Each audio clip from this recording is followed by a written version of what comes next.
Welcome back, curious minds, to another deep dive. Today, we're looking at something I think is super relevant to, well, pretty much all of our busy lives.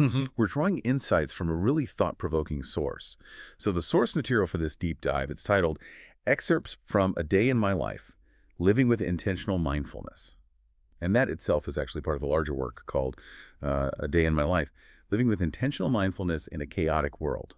Quite a title. Okay, let's unpack this a bit. Our mission really is to get a handle on what intentional mindfulness truly means, not just as a buzzword, but as a practical tool, something you can use every day. We're kind of aiming for that aha moment, right? Especially with the world feeling so, well, chaotic sometimes. Yeah, and what's immediately interesting, I think, is how that title sets up a contrast. You've got this idea of deliberate, calm presence on one side, Right. and then the chaotic world we're all trying to navigate on the other. It really begs the question, doesn't it? How can we actually live with intention when, so much feels out of our control? These excerpts, they seem to promise a glimpse into, like, real lived experience, not just theory. Absolutely. And it feels like the source moves pretty quickly beyond just the why and more into the how. One of the first sort of concrete things that jumped out at me from these excerpts was this idea the author calls the three-breath reset. Can you maybe walk us through what that actually involves? Why is it meant to be powerful? Sure.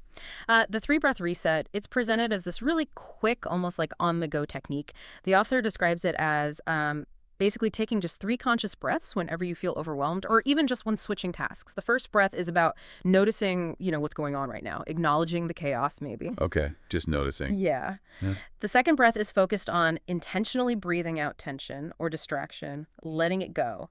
And the third breath, that's about setting a clear, simple intention for the very next thing you're about to do. It's like creating a tiny island of calm right in the middle of a hectic moment. Huh. So it's not just breathing, it's quite deliberate. There's a mental shift happening there. Yeah. For someone feeling, constantly pulled in different directions, how does something that small, that quick actually make a difference? Well, the excerpt suggests it kind of stops that stress domino effect. By forcing that micropause, even just for 3 breaths, you interrupt your automatic reactions. Ah, It gives you a chance to respond more thoughtfully instead of just, reacting on autopilot.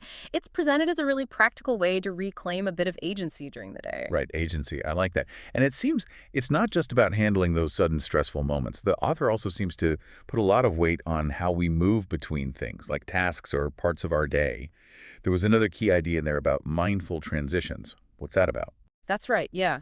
The source really emphasizes that chaos often slips in during those gaps between The activities. in-between moments. Exactly. So a mindful transition, as it's described, might be taking, say, a deliberate minute after ending a call before you jump straight into your email inbox.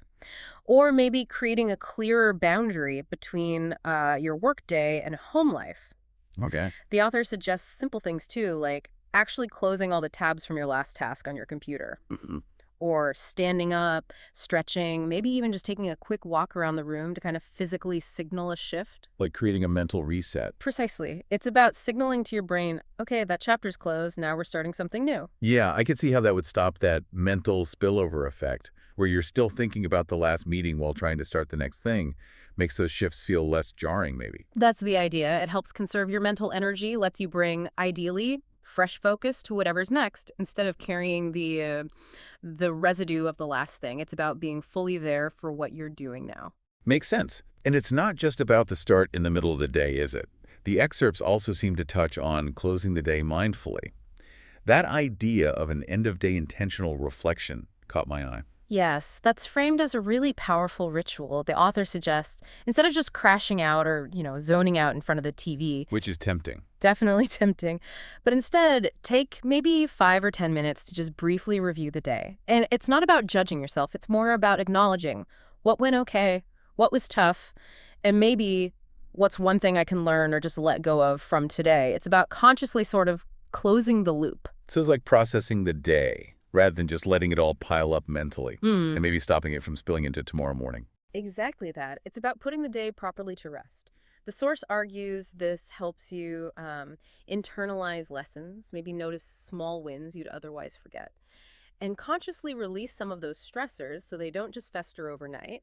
It reinforces that whole habit of intentional living. right up to the end of the day.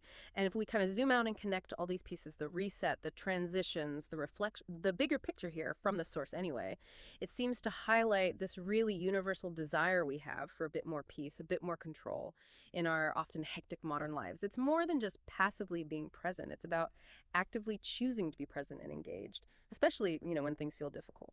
So thinking about what this all means for you listening, the dive into just these few excerpts, it really makes me wonder how truly transformative could even one small intentional moment of mindfulness be in your day, like trying that 3-breath reset just once, or being more deliberate about one mindful transition. It suggests you don't need some massive life overhaul, maybe just tweaking your approach to like a single moment, or even just 1 hour.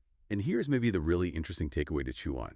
Just consider how applying even one of these intentional mindfulness practices, perhaps just once today, might start to shift your perspective. What one small, deliberate choice could you make right now or later today to bring just a little bit more calm, a bit more presence into your own chaotic world? Yeah, that's definitely something to mull over.